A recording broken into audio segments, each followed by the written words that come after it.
Hello बच्चा लोग, welcome to ऑडियोहोलिक। और आज के इस वीडियो में हम लोग क्वेश्चन देखने वाले हैं जो कि आपको इस वीडियो के इस वीडियो के डिस्क्रिप्शन में आपको लिंक मिल जाएगी। वहां से आप क्वेश्चंस का पीडीएफ डाउनलोड कर सकते हैं। बहुत ही अच्छे लेवल के क्वेश्चन हैं और इन क्वेश्चंस को करने के बाद एक बार जो पूरा चैप्टर है वो अल्टीमेटली रिवाइज होने वाला है। तो शुरू करते हैं। पहले हम लोग एक इजी लेवल सवाल से शुरू करेंगे, उसके बाद जैसे जैसे क्वेश्चन बढ़ते जाएंगे तो जो क्वेश्चंस का लेवल है वो भी इंक्रीज होता चला जाएगा।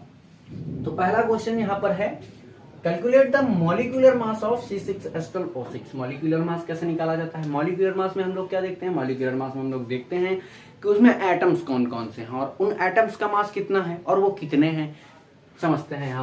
यहाँ पर 6 कार्बन है, तो कार्बन कितने हैं? कार्बन है 6 प्लस हाइड्रोजन का एक का मास कितना होगा इंटू 12, क्योंकि 12 है वहां पर। ऑक्सीजन का एक का कितना होगा? इंटू 6, यानी कि ऑक्सीजन 6 एटम में प्रेजेंट है। उसके बाद हम इनका मास रखते हैं तो 12 इंटू 6 होगा।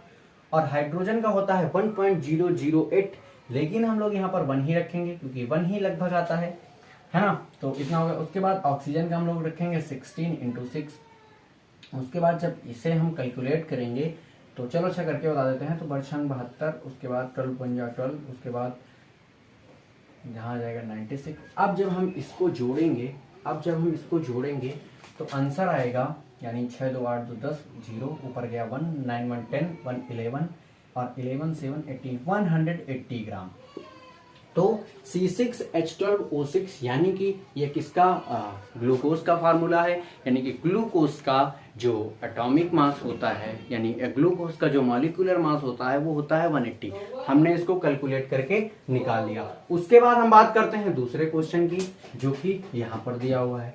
ये क्वेश्चन क्या कह रहा है? ए कंपाउंड कंटेन्स 4.07 ग्राम 4.07% हाइड्रोजन और 24.27% कार्बन एंड 71.65% क्लोरीन। ये क्वेश्चन कैसे करते हैं? तो मॉलिक्यूलर फार्मूला निकालने के लिए, मॉलिक्यूलर फार्मूला और इंपीरिकल फार्मूला निकालने के लिए जो कुछ फार्मूले हैं उनको हम बताते हैं। देखो, सबसे पहले हम लोग क्या करते हैं, सबसे पहले जो किया जाता है एक इंपीरिकल फार्मूला निकालने के लिए, वह ये किया जाता है कि पहले उसके एटम्स लिख लेते हैं। क्या क्या दिया हुआ है? हाइड्रोजन, ठीक है। उसके बाद कार्बन, ठीक है। उसके बाद क्लोरीन। लिख लिया सर, बिल्कुल लिख लिया।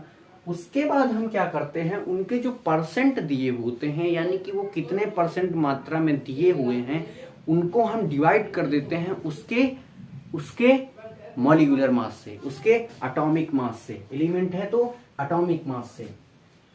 कैसे? देखो, यहाँ पर दिया हुआ है 4.07%। ओ सॉरी, ये कार्बन का दिया हुआ है। यहाँ पर यह आ जाएगा 4.07% डिवाइडेड बाय इसका जो एटॉमिक मास होता है वह होता है 1, ठीक है। उसके बाद अगर हम बात करें कार्बन की, कार्बन दिया हुआ है 24.27%। इसको डिवाइड करते हैं किससे? इसके एटॉमिक मास से, जो कि होता है 12। यहां पर अगर हम बात करें क्लोरीन की, तो क्लोरीन दिया हुआ है 7.65% डिवाइडेड बाई 35.5। अब ये सर 35.5 कहां से आया? ये सर 1 नीचे कहां से आया?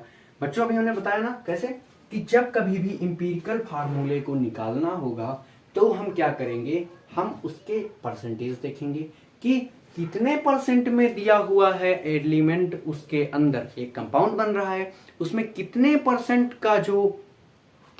का उसका योगदान है, वो कितना अपना मतलब कितने परसेंट वो है, परसेंटेज दिया होगा। परसेंटेज दिया है सर, परसेंटेज जब मिल गया उसको हम डिवाइड कर देंगे जिसका परसेंटेज दिया होगा उसके एटॉमिक मास से। कार्बन का 12 होता है, यह तो जानना चाहिए आपको और आप जानते भी हैं।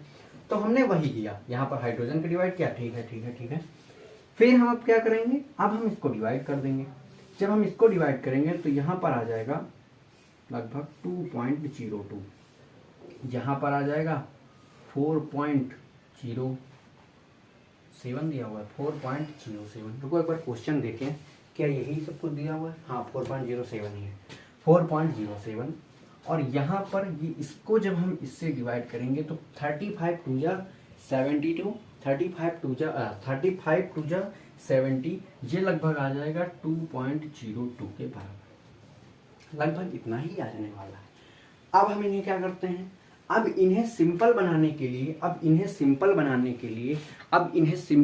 के लिए इनमें जो लोवेस्ट वैल्यू है उससे डिवाइड कर देते हैं। किसी से भी करना है, किसी से भी कर सकते हो, लेकिन इन्हें एक चाहिए हमें कि एक इंटीजर में निकलना है, एक होल नंबर बन के आ जाए, है ना। पॉइंट्स इस जो डेसिमल्स हैं, डेसिमल्स ये हट जाएं, पॉइंट्स में आंसर ना आए, एक वैल्यू में आंसर आए। इस वजह से इसको हम डिवाइड करते हैं। 2.02 से इसको भी डिवाइड कर दो, 2.02 से इसको भी डिवाइड कर दो, 2.02 से इसको भी डिवाइड कर दो। ये कट के सर कितना आ जाएगा 1, ये कट के कितना आ जाएगा 1। इसको जब काटेंगे तो यहाँ पर आएगा, अगर इसको 2 से मल्टीप्लाई करते हो, 2 2 जा 4 0 4, तो ये आ जाएगा 4.04, ये आ जाएगा 4.04, लेकिन यहाँ पर लिखा हुआ है 4.07, तो लगभग 0.03 का गैप है। तो इसको हम लोग प्रिसाइज इतना नहीं करते हैं, इतना चल जाएगा, तो इसको काट देंगे तो यहाँ पर आ जाएगा 2। अब लग गया। अब हम देखते हैं, आप देखो, अब कार्बन यहाँ पर लिखते हैं,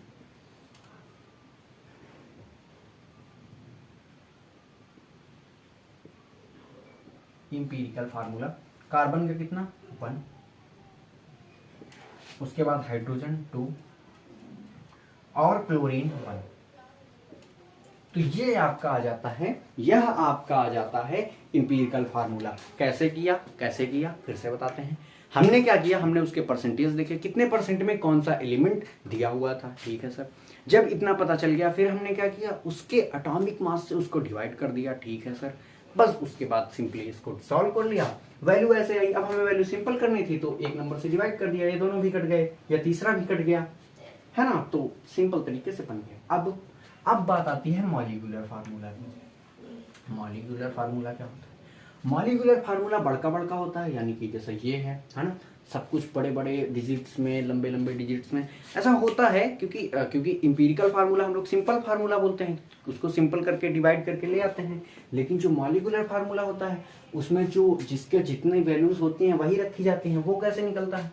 तो देखो, हम लोग क्या जानते हैं कि जो मॉलिक्यूलर फार्मूला होता है वो होता है इंपीरिकल फार्मूला इंटू एक्स। हमें नहीं पता सर, मान लो हम बता रहे हैं ना, आप जान लो कि मॉलिक्यूलर फार्मूला जो कट होता है इंपीरिकल फार्मूला इंटू एक्स। ठीक है, इतना समझ में आया। अब हम क्या करते हैं, हमें मॉलिक्यूलर फार्मूला निकालना है। हाँ सर, यहाँ पर इंपीरिकल फार्मूला हमें मालूम है, बिल्कुल। अब हमें अगर x पता चल जाए, x की वैल्यू कितनी होगी, तो आराम से निकल आएगा। तो x इज इक्वल टू होता है molecular weight upon empirical formula. हमें नहीं समझ में आया, फिर से समझो।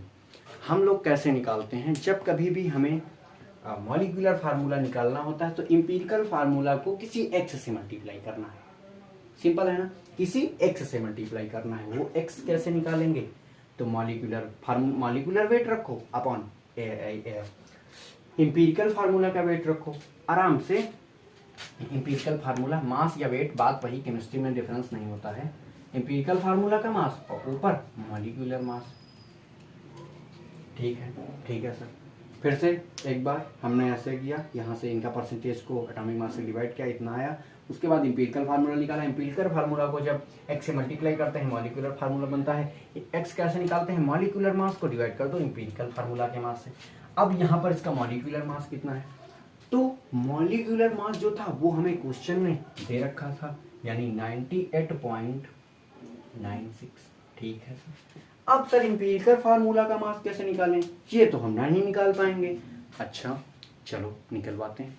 यह ऐसे निकलेगा, इंपीरिकल फार्मूला का मास ऐसे निकलेगा कि जो इंपीरिकल फार्मूला निकाला था ना, ये यहाँ पर x से मल्टीप्लाई होगा। इंपीरिकल फार्मूला जो निकाला था इसका मास कितना है, अब देखो यहाँ पर कार्बन 1 है यानी 12, प्लस हाइड्रोजन 2 यानी 2 × 1, प्लस क्लोरीन का 1 यानी 35.5 × 1।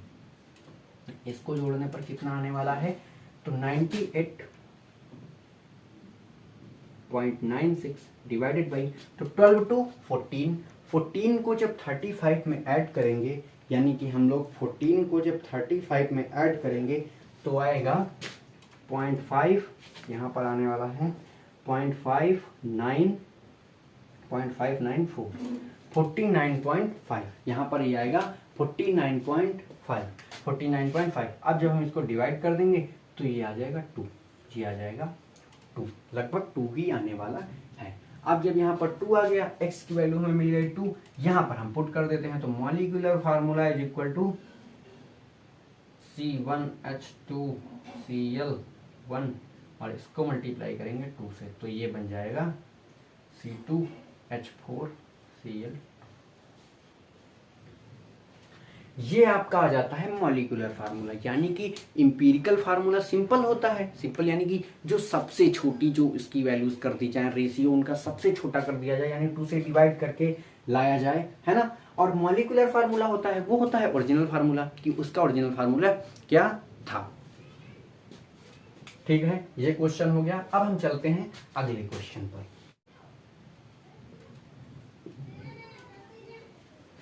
चलिए अब हम इस क्वेश्चन को करते हैं। ये जो पीडीएफ है, ये आपको डिस्क्रिप्शन में लिंक मिल जाएगी जी ड्राइव की, वहां से आप खोल के डाउनलोड कर सकते हैं। तो देखो यहाँ पर क्वेश्चन क्या कह रहा है, calculate the amount of water produced after the combustion of 16 gram of methane. यानी कि जब हम लोग 16 ग्राम मेथेन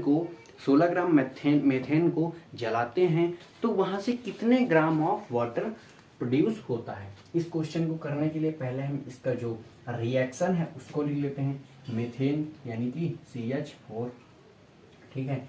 CH4 को हम लोग रिएक्ट करवाते हैं ऑक्सीजन से, ऑक्सीजन क्योंकि जलाना है, ऑक्सीजन में जलाएंगे और उसके बाद ये बनाएगा CO2 प्लस H2O। अब इसको कर लेते हैं बैलेंस। तो यहाँ पर हमें 2 लगाना होगा, तो 2 4 हाइड्रोजन, ऑक्सीजन 2 और यहाँ 4, तो यहाँ 2 लगा दो, कार्बन 1, हाँ ठीक है, ये तो हो गया। अब हम क्या करते हैं, अब हमें क्या फाइंड करना है, हमें फाइंड करना है amount of water produced by the combustion of 16 gram of methane. अब सबसे पहले इन टाइप के क्वेश्चंस में क्या करना होगा, पहले मोल्स निकाल लेते हैं। तो यहाँ पर ये 16 ग्राम दिया हुआ है ना, ये 16 ग्राम दिया हुआ है। और मोल्स निकालने के लिए क्या किया जाता है, यानी कि हमें मोल्स किसके निकालने हैं, CH4 के मोल्स निकालने हैं। तो मोल्स निकालने के लिए फार्मूला होता है मास अपॉन मॉलिक्यूलर मास। इसका मॉलिक्यूलर मास कितना होगा, अभी बताया 12 और 4 16, हाइड्रोजन का 1 और 4 से मल्टीप्लाई करेंगे 4 आएगा, 12 में ऐड करेंगे तो ये हो जाएगा 16, यानी कि इसके कितने मोल्स है, 1 मोल। यहाँ पर हमारे पास इस रिएक्शन में मेथेन के कितने मोल्स हैं, 1 मोल्स। सर ये हम कैसे जाने, ये हम ऐसे जाने कि उसके पास 16 ग्राम था, 16 ग्राम मेथेन हमें दी हुई थी, है ना, उसका वेट दिया हुआ था। हमने क्या किया, 16 ग्राम से डिवाइड कर दिया। क्यों 16 ही से क्यों डिवाइड किया, 60 से क्यों नहीं, क्योंकि 16 जो होता है वह क्या होता है, उसका मॉलिक्यूलर मास होता है। और हम जब मॉलिक्यूलर मास से डिवाइड करते हैं तो मोल्स मिल जाते हैं, हमें 1 मोल मिल गया, ठीक है। अब इससे क्या पता चलेगा, इससे यह पता चलेगा, देखो अब इतना सब भूल जाओ, इतना सब थोड़ी देर के लिए भूल जाओ, हमने ये निकाला, ठीक है, निकाल लिया, अच्छी बात है। अब देखो यहाँ पर ये नहीं बता रहा कि 1 मोल मीथेन का और 2 मोल ऑक्सीजन के जब मिलते हैं तो वो 1 मोल कार्बन डाइऑक्साइड का और 2 मोल H2O का बनाते हैं। आराम से फिर से समझो, देखो 1 मोल मीथेन का भी था, हमने 2 मोल ऑक्सीजन के मिला दिए दोनों। जब दोनों मिलते हैं तो 1 मोल कार्बन डाइऑक्साइड का और 2 मोल H2O के फाउंड करते हैं, ठीक है। हमें क्या निकालना है, वाटर, यानी H2O की बात करनी है। तो हम कह सकते हैं कि 1 मोल इसका, क्योंकि एक ही है यहाँ पर, इसके 2 मोल बनाता है, वाटर के। अगर यहाँ 2 मोल रखे जाते तो ये 4 बनाता, 3 रखे जाते 6, क्योंकि उसके डबल बना रहा है ना, ये जो वाटर है वो मीथेन के मोल्स से डबल बन रहा है हर रिएक्शन में, क्योंकि रिएक्शन ही वही लिखी हुई है, 1 होगा तो 2 होंगे, तो यहाँ 2 रख दोगे तो यहाँ 4 बन जाएंगे, ठीक है। तो 1 मोल से यहाँ बनते हैं 2 मोल, ठीक। इतनी बात समझ में आ गई। अब देखते हैं, अब हमारे पास है कितने मोल थे ही नहीं, हमारे पास 16 ग्राम थे, 16 ग्राम से हमने मोल निकाला 1 मोल, तो हमारे पास है भी 1 मोल। 1 मोल से बनेंगे भी कितने, 2 ही मोल, क्योंकि ये ऊपर ही एग्जैक्टली सेम ही थी, भगवान ने हमें पहले से ही करके दी, सिंपल सवाल था। तो 2 मोल, ठीक है, इसका मतलब कितने मोल वाटर बनेंगे, वाटर के 2 मोल बनेंगे, वाटर के 2 मोल हमें मिलेंगे। अब इनका मास कैसे निकालें सर, मास तो हम ना निकाल पाएंगे, चलो हम निकालते हैं। मास का फार्मूला क्या होता है, पहले मोल्स का फार्मूला देखो। मोल्स का फार्मूला हमने क्या देखा, मास अपॉन मॉलिक्यूलर मास, है ना। मास का फार्मूला क्या था, मास अपॉन मोल का फार्मूला क्या था, मास अपॉन मॉलिक्यूलर मास। तो अगर हम मास को इधर ही रखें, यानी कि मास को इधर ही रखें, मास इधर ही है, तो ये मल्टीप्लाई में चला जाएगा, यानी मोल इंटू मॉलिक्यूलर मास।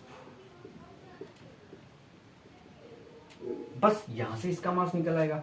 तो मास निकालना है हमें H2O का, H2O का मास निकालना है, इतना बना। तो मोल्स यानी 2 मोल्स। अब मॉलिक्यूलर मास कितना होता है, मॉलिक्यूलर मास H2O का कितना होगा, 16 इसका और 2 इसके, तो 16 और 2 को ऐड करेंगे तो कितना बनेगा, बनेगा 18। तो यहां पर हम रखेंगे 18 को, ठीक है, समझ में आ रहा है। कैसे आया 18, हाइड्रोजन के 2 यानी 2, ऑक्सीजन का 1 यानी 16, तो 16 2 को ऐड करेंगे 18, तो इसका आंसर आ जाएगा 36, यानी 36 ग्राम वाटर इस रिएक्शन में बनने वाला है, जो कि हमें मिलने वाला है। यानी कि हम 36 ग्राम पानी पीने वाले हैं, हालांकि पिएंगे नहीं। तो देखो कैसे निकला, एक बार फिर से रिकैप करते हैं। हमें क्या निकालना था, हमें वाटर का अमाउंट निकालना था, कितने ग्राम निकलेगा, हमें 16 ग्राम मीथेन दी हुई थी, ठीक है। अभी हमें कुछ नहीं पता, हमने सिंपल रिएक्शन लिखी, मीथेन को ऑक्सीजन में, जब कभी कंबसन की बात आए ऑक्सीजन में ही आग लगने वाली है ना, ऑक्सीजन से रिएक्ट करवाना है। उसके बाद हमने इसके जो प्रोडक्ट्स बने वो लिख लिए, इनको बैलेंस कर लिया। जब बैलेंस कर लिया फिर हमने क्या देखा कि 1 मोल से 2 मोल बनते हैं। और हमें कितने मोल्स दिए हुए थे, हमें मोल्स दिए हुए थे 16, हमें मोल्स नहीं, हमें 16 ग्राम मेथेन दी हुई थी। अब हमें 16 ग्राम मेथेन दी हुई थी, तो हमने इनसे मोल्स निकाल लिए। मोल्स कैसे निकाले, इसके मॉलिक्यूलर मास से डिवाइड करके। जब इसके मोल्स निकल आए तो हमने देखा कि 1 मोल से 2 बनते भी हैं, और हमें 1 मोल हमारे पास था भी, तो 1 से यहाँ पर भी 2 बनने वाले हैं। 2 मोल्स वाटर के बने और हमने इनको मास में बदल लिया। यहाँ से हमारे पास जो वाटर का अमाउंट था वो हम लोग पा गए, ठीक है। अगला क्वेश्चन,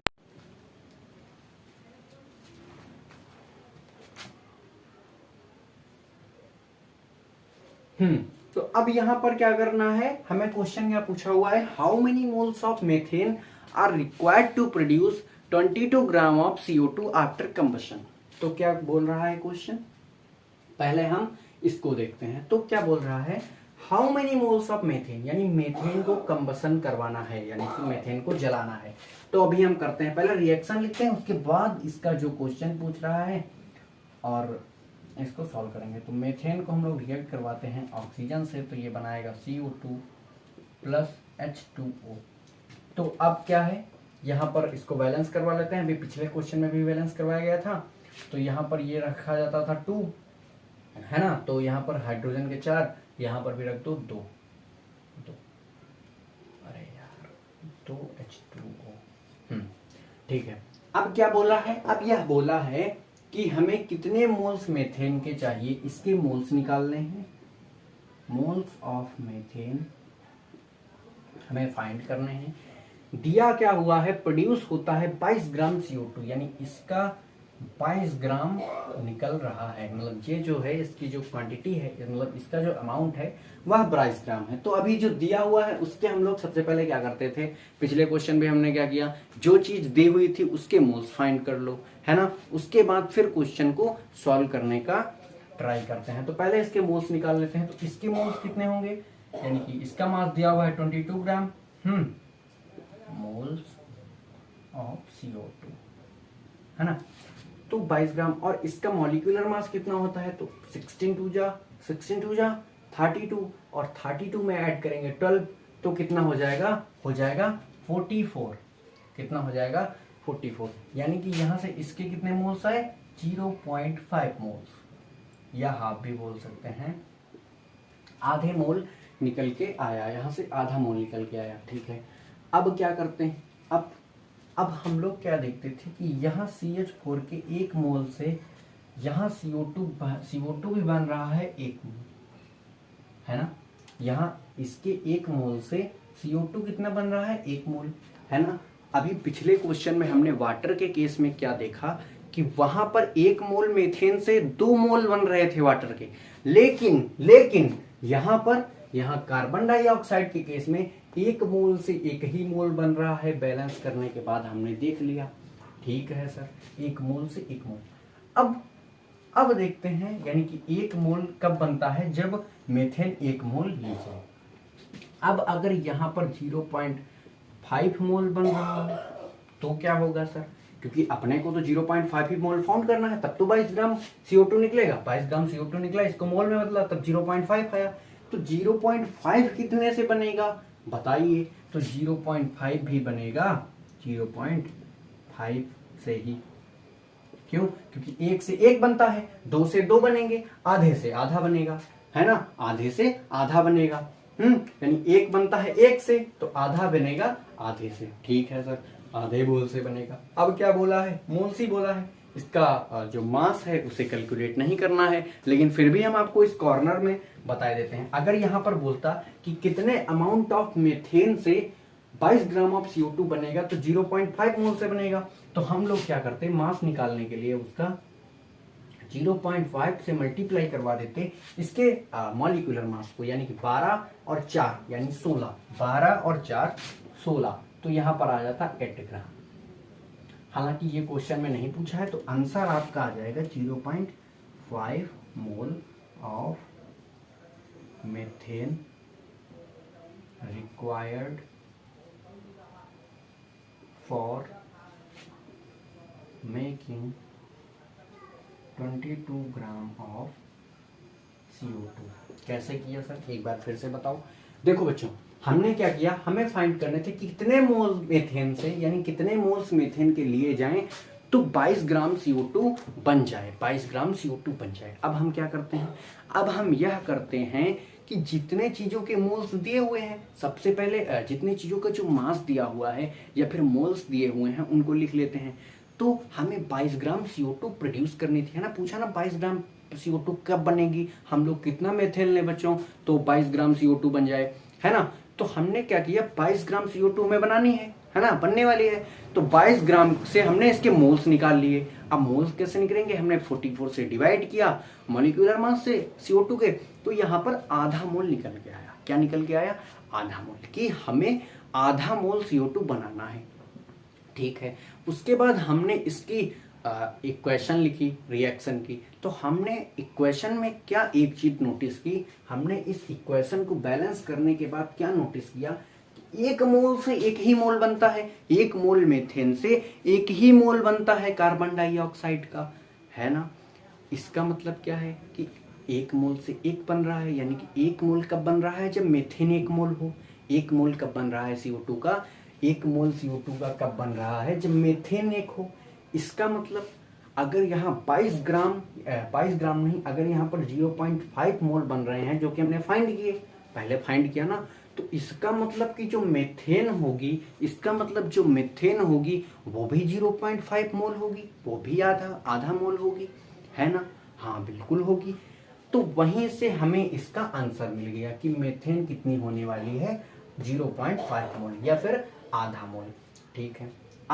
अब हमने एक्स्ट्रा तरीके से, यानी कि अगर मास पूछा होता तो मास को सिंपल उसके मॉलिक्यूलर मोल को उसके सिंपल मॉलिक्यूलर मास से डिवाइड कर देंगे, मतलब मल्टीप्लाई कर देंगे।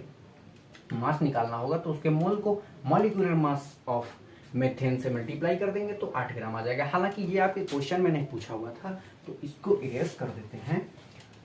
ये आपका क्वेश्चन यहाँ से सॉल्व हो जाता है, एकदम सिंपल तरीके से सॉल्व हो गया। आई होप आपको ये सारे क्वेश्चन समझ में आए होंगे। थैंक यू, देखते रहिए एडियोलिक।